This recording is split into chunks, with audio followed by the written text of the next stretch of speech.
how did your real estate journey begin?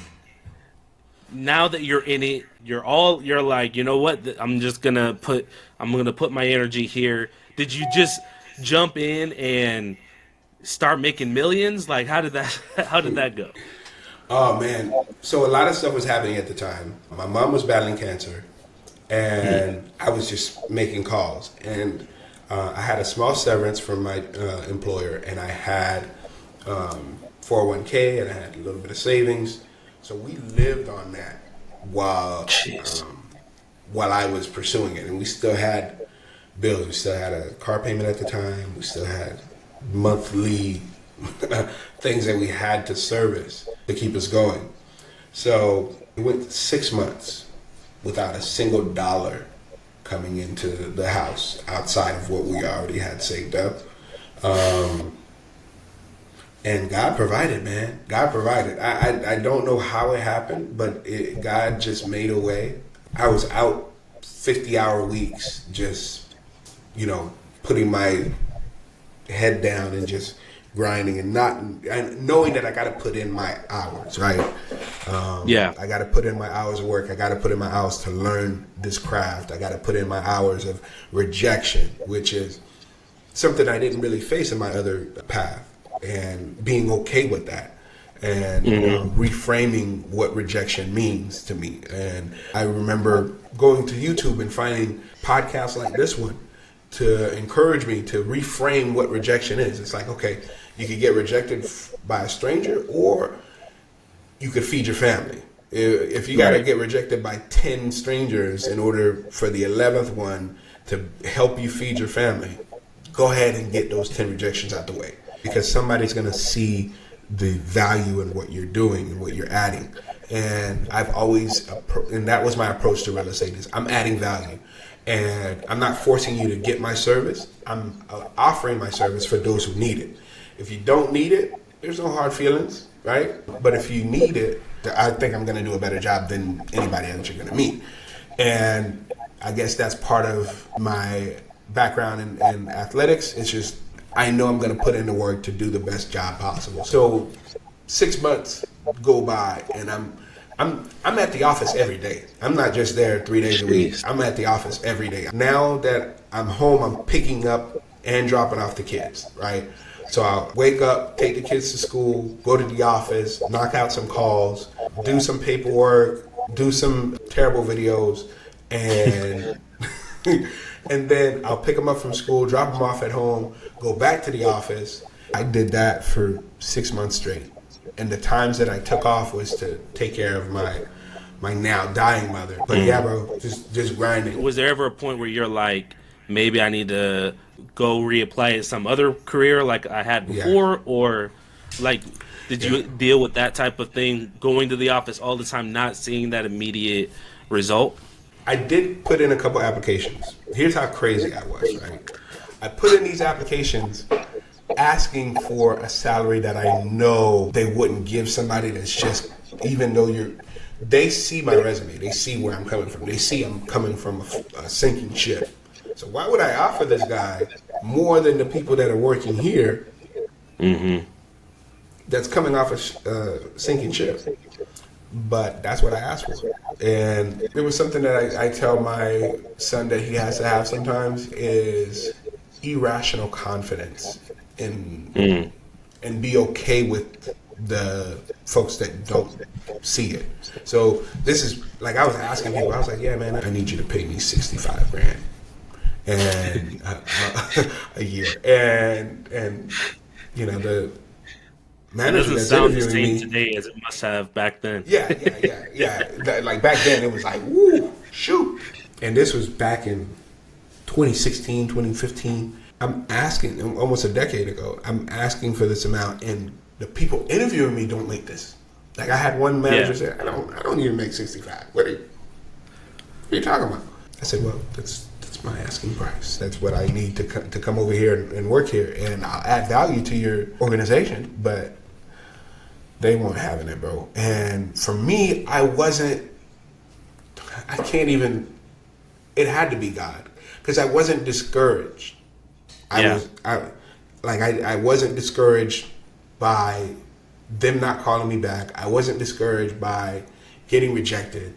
And like manna fell from heaven. Someone called in, which was it was a sad thing, but it was a blessing. Somebody called in because I was at the office. I happened to pick up that call, and they wanted an agent who had passed away, and that agent was the one who sold them their house. And I picked up the phone. I said, "Hey, I could help you," you know, and I knew nothing what I was doing. The whole time I was going back and forth to my broker. I said, "I can help you," and turned out this guy was going through a terrible divorce. He had lost his dad. Brilliant engineer. Had fallen into a bad situation where he was addicted to drugs, going through depression, like hard drugs, like heroin.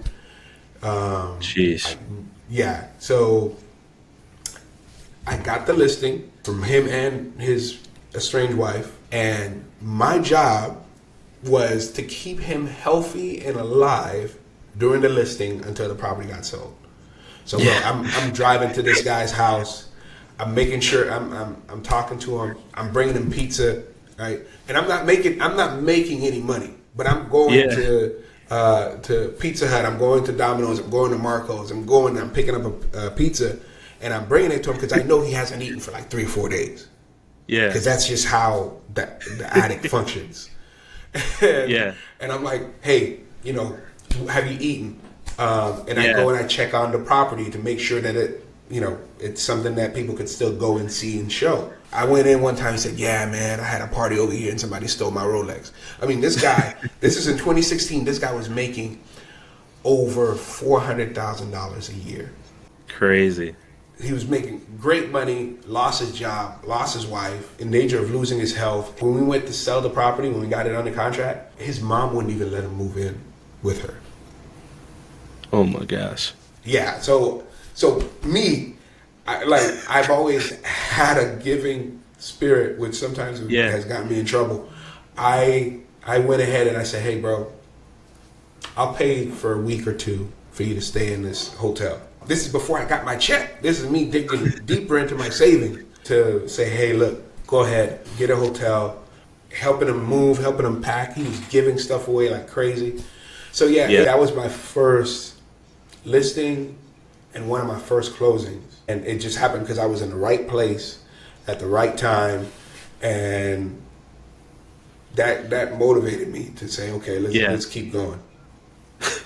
So this was your first ever. You basically had to tap into your ministry gifts. Yeah, 100%. Like I was ministering to him. I brought him to men's Bible study. Right. Oh wow. So I spent the day with him. Brought him to men's Bible study, and got him something to eat. Got him hydrated. Brought him to men's Bible study, and then like we spent so long together. I think it was like a span of like 4 hours we spent together. That he told me, "Hey, Leo, I need my medicine. I gotta get home." He was starting to withdraw off that stuff, and I was like, "Okay, okay." That's when wisdom has to step in, where somebody who's over spiritual be like, "God can deliver you right now." Nah, bro. Like this dude could die. Right now. This dude has been on hard drugs for months. Yeah. He ain't going cold turkey. He could flat out die in my car. No, we ain't doing that. Let me take you home. So, but yeah, I was ministering to him, providing him food, providing friendship, talking to him, letting him know what's, how we could better help him. But yeah, there's Did he know that you were selling for him was like your first listing? No.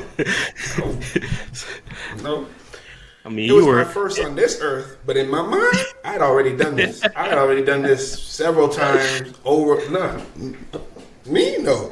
I'm a pro. Do you still are you still in contact with him today? No. I lost contact with him probably like 6 months afterwards. So during the time of the listing, I had him check into a rehab center, Yeah. local here, and he spent about a month there. Actually, that was the month where somebody came in, liked the property, put in a contract, but then he got out. He was trying to stay clean, and I was trying to help him stay clean, but I think like 2 weeks after, he relapsed, and I told him to go back in, and he said, yeah, but I don't have any money. I said, bro, okay, you don't have any money. You just got some money from the sale of your house. Yeah. Use that money and they have other programs to help you. I think he went back in one more time. The sad part is the last time I heard from him was a voicemail that he left me crying, saying, hey, Leo, this might be my last time talking to you, and I just want to thank you, but you probably won't hear from me again. I pray to God that he didn't OD or anything, but that was my first ever listing, and one of my first sales ever. Man, so what a crazy start, and otherwise very fruitful career of being a realtor. Obviously, that's not going to be how every listing goes. Yeah. That's not going to be something ever put into any real estate training on Yeah. how to be a realtor. Yeah. But it shows the commitment to the success. I'm willing to do whatever it takes to be successful, whether it's putting somebody into a hotel, whether it's taking care of them, just saying, you know what, we got to get this first deal in. I've been doing this for 6 months. Like, I got to find some success in it. What did it feel like when you finally got that check? Like, what was that feeling when you finally received the reward for all of that work? So that property didn't close until after my mom passed. So my mom passed in November, and it closed in January. And the sad part is, I left my mom's bedside to come to Tampa to do something with the listing, because I still have to work. And that's when I got the call, and I was already on the way to the listing, and me wanting to be a man of my word, instead of calling him and say, hey, I can't make it, I went there, spent a couple hours with him, and then I drove to Naples, to the hospice that my mom was staying at. Getting that check was more sweet than bitter, but it had some, bitterness attached to it. But I celebrated. I took my wife to dinner, and I said, that month, that January, we had 2 closings. And I was so happy that, man, thank God, like, all this sacrifice work. Now we have a little bit of money that we could put back into savings. We put back here. We could pay some things. God has just been good, bro. That first closing, when I saw that check, and I was like, woo, that was big money then. It's still big money now. Yeah. I took a picture of the check, because it's the biggest single deposit that I had gotten from work. So yeah, that was the first, and definitely not the last. That told me, hey, you're on a good path. If you continue to do 2 of these a month for the next,